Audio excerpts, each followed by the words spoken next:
Welcome back to the Sean Trey Show. I've got this whole new topic of eyes wide open, and it's the idea of approaching life with an open-minded perspective and really going at it and trying to see what it is that we can achieve and accomplish and how to maximize our personal awesomeness. I like that word, awesomeness, our personal potential. I don't know if you guys remember, but when I was a little kid, it was a long time ago, we used to get those toy models, and it would be this beautiful picture of this toy, and it was made from plastic. You would then get that toy and you take it apart, and it was just little pieces of plastic. And then you got the glue and you had to assemble it. Each one of those toys was hundreds of little parts. And when you glued it together, the glue was hard to use and then you had to paint it. And every time I got one of those toys in the beginning, the picture on the box was amazing. But by the time I was done with it, it looked nothing like that picture on the box. Instead, it looked actually like something that had been thoroughly pieced together in a chaotic style and fashion, but in no way looked like what I thought it was going to look like, partially because I didn't have the skill at that time, and because I had not ever learned to tap into my innate artistic potential.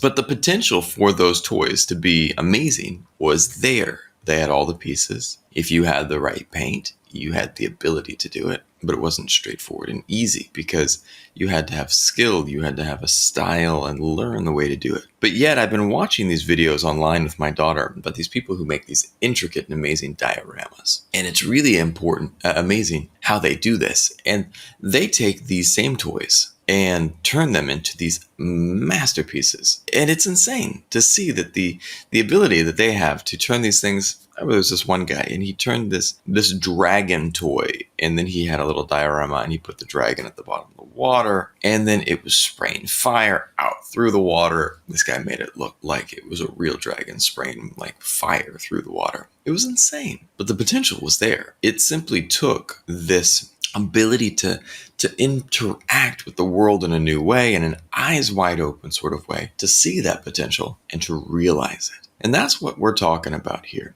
And this week, the topic is stay curious and open to new ideas. So how do we do that? Because we grow up as children that are innately curious. We see the world, we want to interact with the world, and we go, I want to experience the world. But when we become adults, that shifts. Sometimes we lose that innate openness to the world around us. That curiosity fades. And fades sometimes because we feel like we get responsibilities or there's certain things that we have to do. But it's up to us to find that because it's important. Now, one of the first things that you can do to stay curious and open to new ideas is to seek out diverse perspectives. Now, we get into our own pattern, but exposure to different perspectives can expand your worldview and challenge your assumptions. Maybe you think that the correct way to eat French toast is by putting a little bit of butter on top and some maple syrup. What if you went and visited a friend's house and they ate their French toast with peanut butter and jam? And you're like, no, this is not right. French toast must be eaten with syrup. And maybe that is where what you believe from where you come from. But maybe they come from the party of French toast and peanut butter. And maybe you adamantly fight against it. But when you try it, you go, you know what? It's not the way I like my French toast. But that is definitely a delicious way to approach this food. And this could be any type of thing that you don't normally try. But when you go and try it, it's actually much more delicious than you think. And I'm using food as an example because we get into certain patterns with what we eat. And most people will stick with the same meal again and again and again. And I'm challenging you to look at trying something different. Now, how do you apply this in your life? Well, this could be attending different cultural events, joining a meetup group, or engaging in online forums to interact with people with diverse backgrounds and learn from their experiences. It could be any number of things. It could be taking an online class. It could be going and joining some type of online group that shows you different things or things that you enjoy done in a different way. I am part of a photography group. And when I watch other people take pictures, it is very different than how I take pictures. But it's also beautiful. And then I watch what they do and I sit there and think, you know what, maybe I should try to implement some of those strategies in my life. The same thing applies to what I'm doing with my MBA right now. I'm studying my executive MBA online. And all the students come from countries around the world, and they have different ways of doing things and to share their pursuits of academic excellence. Each person has a different way to do it and express it and study. And it's really been great to get on there and see how other people do these things. Now, seek out diverse perspectives. Next one, keep learning. Now, what does it mean to keep learning? Well, continuously seeking new knowledge and skills can keep your mind sharp and help you adapt to changing circumstances. From when we are children, when we enroll in school, till later in life and finish college or finish graduate school, we are learning. And we are in this mindset of being open to new ideas. And we are like a sponge. And there's a certain point in time, though, where many people go to work and they just turn off the sponge. And they become more like little rocks. And they just don't absorb information the same way. That is a choice. They could. I heard this story of a man who was in his, I think, 70s and 80s, and then decided that he wanted to learn piano. Yesterday, I was reading this story about a woman who began weight training in her late 60s, early 70s. And then by her 80s, she was this fitness guru that was regularly lifting heavy weights and in phenomenal shape. They chose to keep learning. They believed that no matter where they were at in their life, they could absorb new information. And you know what? It works when you go out and try a new activity, whether that be going back to school, whether that be trying to learn a new language or an instrument. Your brain will adapt and you will succeed if you try it, but you have to be willing to try. Now, how are some ways that we can do that? Maybe read books, take online courses, attend workshops or conferences, or listen to podcasts like this on a variety of topics that interest you. Podcasts are a great new way to learn information. And if that's not your style, YouTube is an awesome resource for learning new things. Go out, see what you can find, and try to implement those things in your life. And what's next? Embrace ambiguity. Why is this important? Well, being comfortable with uncertainty and complexity can help you approach new ideas with an open mind and avoid making snap judgments. Now, again, how do we go near that? Well, you got to understand that the only constant in the world is that things are constantly in flux, that things are constantly changing, that the world around us is not stable and is never going to be stable, that the only constant as we ride on this giant ball of rock through space is that things are changing. Now, we can learn to be comfortable with change. Every day we grow older. Every day we add one more day of experience, but also one more day of uncertainty as we move through our life. And that can be daunting. It can be scary, but we can also create structure and order with our goals, with our intentions.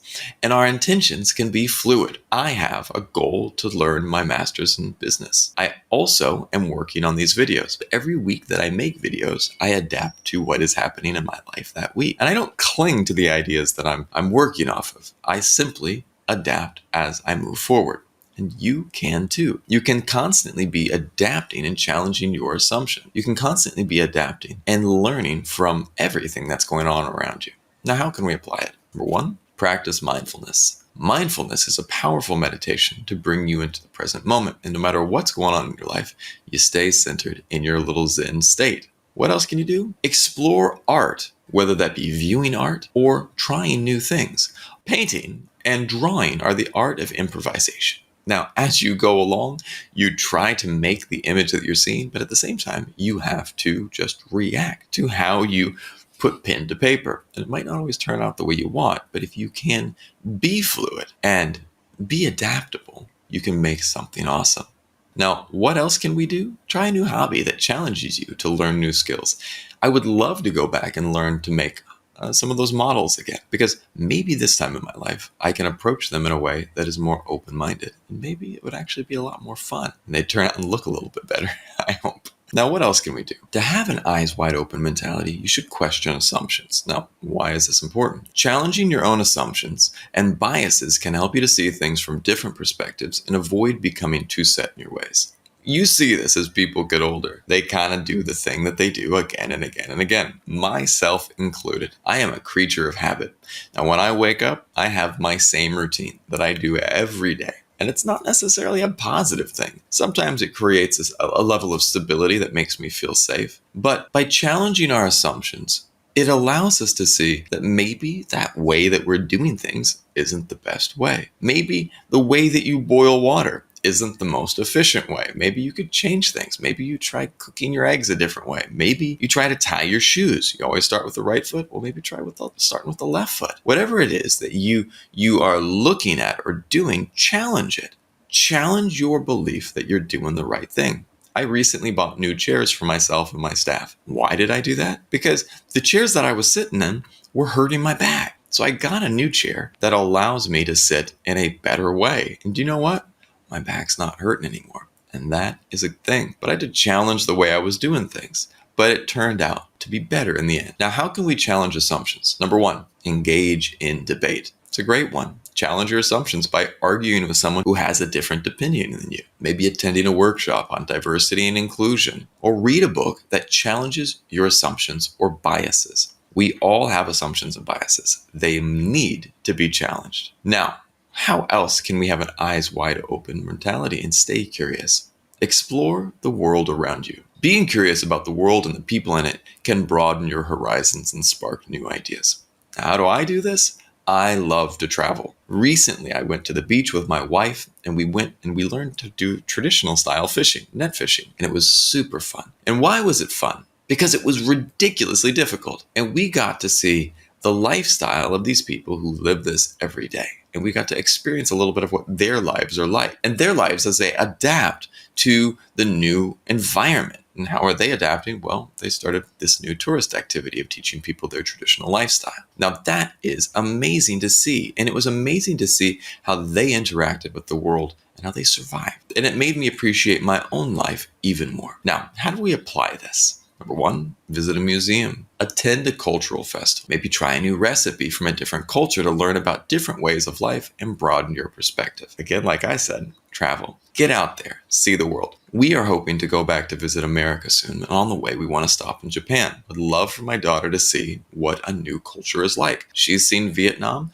and she's seen the USA. Well, why not another culture? Open her mind up to different experiences and different things. And that is one way to challenge your assumptions. And that is one way to explore the world around you. What's another way we can do this? To keep our curiosity up, to really see the world differently, connecting with others. Now, building relationships with people who share your interests or passions can provide opportunities for collaboration, exchange of ideas, and feedback. Now, when we interact with other people, we are forced to see the world differently. We are forced to see the world through their eyes. And it's a beautiful thing if you can be open to their perspectives. If you close yourself off and you decide to stay home and insulate yourself at all times, then you're never going to see the world in a different way. I see my neighbors that interact with the world in their small community, and they rarely change their perspectives. But there was a point in time where one person will make a change, and then the entire community will. Everyone in my street was focused on their motorbike.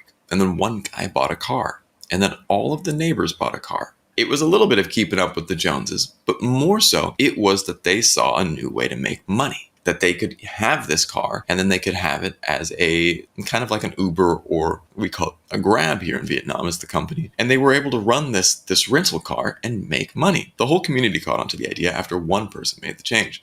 And that is powerful. It's powerful that they were able to connect with other people and change their perspectives.